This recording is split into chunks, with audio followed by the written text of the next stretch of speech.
Hello everyone, I'm CoolGuy, welcome back, and today let's talk about Future War Cult's winning weapon, the Vision sidearm, and we're going to spend a little bit of time on this one deserves it. The sidearm falls in the energy slot, it's a 491 RPM, the Omelon Burst sidearms, and I, like many of you, were eyeing the sidearm once it entered the database, and all of last Faction Rally we were hoping Future War Cult would win, we can get our hands on it, but that didn't happen, but now Future War Cult got the W, it's time to talk about it. So throughout the review, we're going to be talking about a couple of the Vision's direct competition in that energy category, the Atana and the Last Hope. So let's go ahead and start off with its base stats. It has a range of 37, stability of 82, reload of 39, handling of 55, an aim assist stat of 65, recoil direction of 90, and a magazine of 27. And out of those base stats, they're all fairly close with one another between the Atana, Last Hope, and the Vision. Of the three, the Vision has the worst range, tied for the best stability and the best handling. And when I say that it has the worst range, the Vision has a range of 37, Last Hope is 41, and the Atana is 45. For our sights, the target SAS, increased range, slight decrease to stability and handling speed. Short spec SAS, it's a balanced sight, slight increase to range, stability, and handling speed. And then the far point SAS, greatly increases your range, but has a decrease to stability and handling. Now in the middle tree, we have accurized rounds, increased range, and pit-in magazine increases your mag size. Its main perk is kill clip. Reloading after a kill grants increased damage. Kill clip is very elite in this game. It gives a 30% damage bonus for 5 seconds after a reload. With perks that are fixed, certain perks will stand out and will always be the best. Your kill clips, rampage, explosive payload, cluster bomb rockets, even snapshot or quick draw. Kill clip for me, or reactor reload as it was called in Destiny 1, is one of my top 3 favorite perks of all time. It really fits my playstyle and what I like to do. Now the Omelon Burst in general allows a player to be very aggressive with them. They boast the fastest TTK in the game at 0.8 seconds in PvP, and of course that's not counting snipers, shotguns, things like that. But with these 3 sidearms, you can change them around to look about the same essentially. You move around the range, the stability between the perks and the mid trees. Last Hope will always have the most stability, but generally give or take a couple stat points, they aren't that drastic. Now it's that last perk though that's going to be the main true difference. Zen Moment paired with max stability on the Last Hope. The ability to hip fire at near 100% accuracy, especially from the air, is what makes the Atana really good. And then dealing massive damage with kill clip with the Vision. And with the addition of the Vision, it's starting to really round out playstyles for these. Last Hope for your everyday players, Atana for in the air, and then the Vision for the chance to deal massive damage. In PvE, the sidearm does really well actually. In 1.1.4, all sidearms got a 15% damage increase in PvE, and the kill clip perk itself got a 15% damage buff as well. Now these two changes actually put the Vision in a really good spot. It's good to get a burst on a trash mob, reload, get kill clip, and then start kill clipping down your higher tiered enemies. It might not get used that much in PvE, but it does pack a really good punch there. In PvP is where you're going to see it the most. It does 26 to the head and 20 to the body with a 0.8 second time to kill. That's the best out of all sidearms.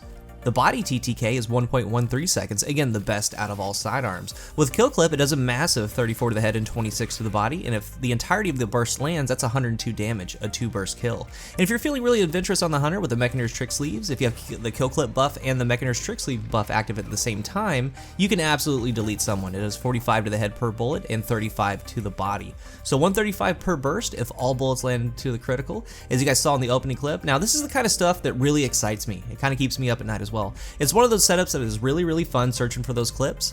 And for the Mechaner's Trick Sleeves, down in the description below is the updated review of mine. It tells you all about them, what they do. Basically, when in red health, they give 30% more bonus damage, just like kill clip. Now, it doesn't come up all the time to get kill clip active with the buff, but you can still search for it. But the Trick Sleeves themselves with these sidearms is very potent. Now, since the Vision is such a good archetype of sidearm, there are numerous loadouts to use, numerous armor pieces, exotic pieces. The pairings go really deep. Lunification boots, transverse steps, lion rampant, Dragon Shadow, Foe Tracer, Ophidian Aspects, Trick Sleeves, it goes on and on. It's a very versatile weapon.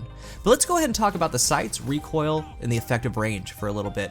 And we're actually going to spend a lot of time on this area because it's important to understand what's going on with this so we can kind of get better with them.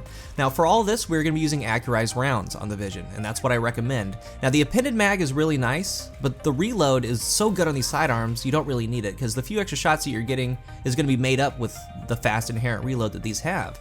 Now at the end of this, I'm going to let you guys decide how to run it because it's important to show the numbers behind it.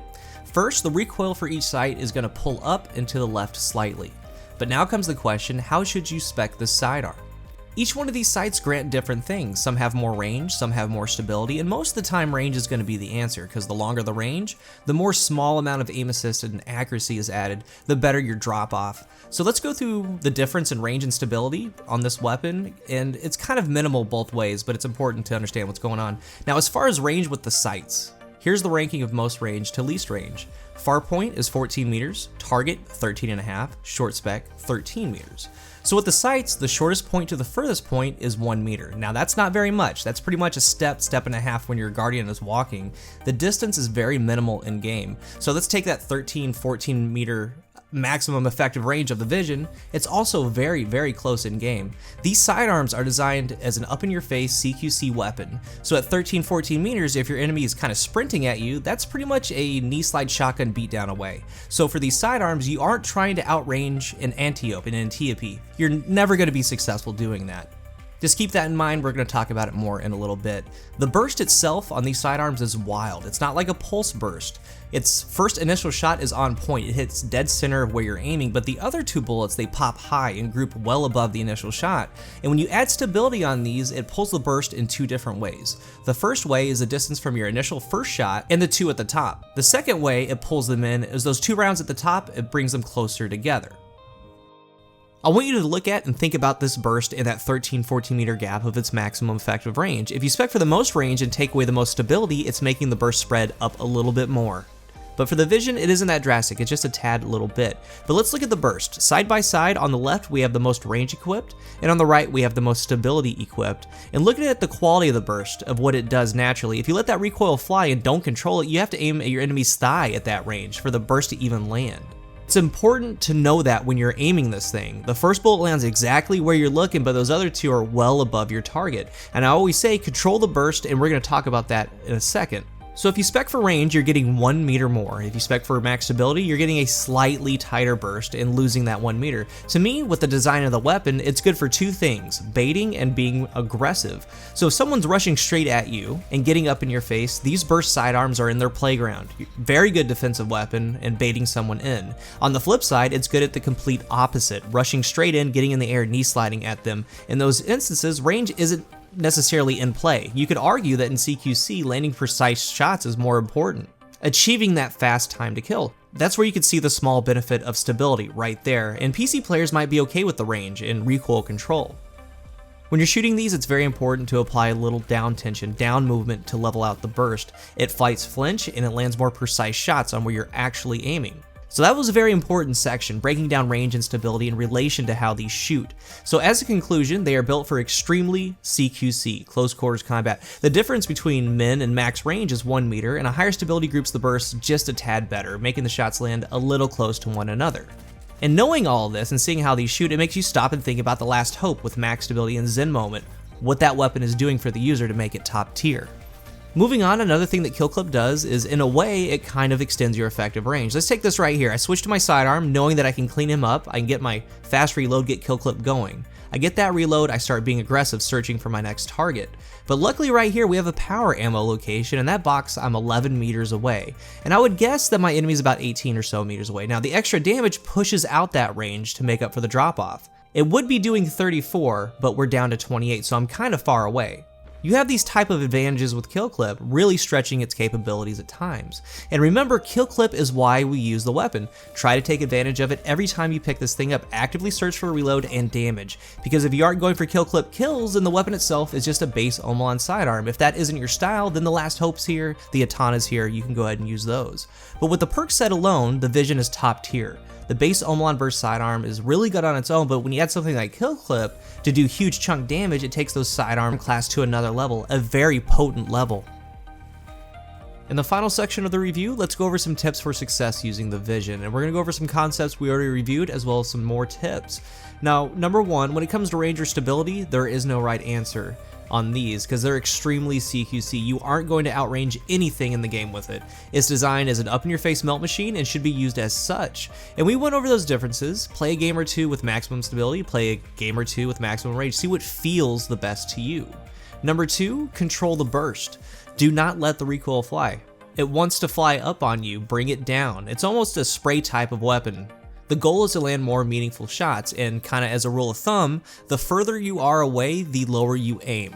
Number 3, use it as a straight defensive or offensive weapon. Baiting someone into your close quarters or getting right up in their face is where the vision shines. It gets you into trouble if you're just plainly running around with it. And to better understand what I mean, let's take this example. When you're running around with, let's say, an SMG and an enemy comes out of a corner down a hallway, you instinctively start shooting. So in this case, I feel very comfortable with an SMG. Now on the flip side, remember what the burst is doing with the vision, especially at a distance, it's popping way high. And the further you are out, the further the burst is spreading. It's not where you want to be, so you're going to be fighting flinch, the burst, and the drop-off. It's not a good, hey, let's stop and have a dual type of weapon. Use it to bait, be defensive, or strongly push. Number 4, the importance of hipfire. Look at what happens when you hipfire with these, any sidearm for that matter. In extremely CQC, don't be afraid to hipfire. When you're up in the air jumping around your opponent, you need to be hipfiring. Because imagine this burst when you're aiming down sights in the air, it just doesn't work. Go ahead and shoot from the hip. Number 5, play to kill clip. Say an enemy doesn't get good damage on you like we went over right here again. Switch to the vision for the cleanup, get the reload, and start searching. When a team is pushing you, you hold your ground, and when they come in, you melt them and reload and then be aggressive. And when you have kill clip, the body damage is the same as a regular precision damage. Now, in a team setting, if you're leading the pack with your kill clip vision as the time's running out, you're going to get some good damage into your opponents. Now, even if you go down, your enemy should be in low health for a cleanup for your team. Now, for the masterwork options, I recommend to go stability. And if you want to use this for PvE, go appended magazine on the weapon itself and roll for magazine masterwork. That way you can have a long, nice clip for PvE. Again, one last time, it is top tier. Me personally, it's always going to be with me because it's perfect for what I like to do. But it might not be for most players though, and that's going to be alright. So let us know in the comment section what you guys think of the vision, how you feel about it, how does it feel in your hands. Thank you for your support on the recent merchandise store, by the way. You guys rock. Thank you for watching, and until the next one, I am CoolGuy.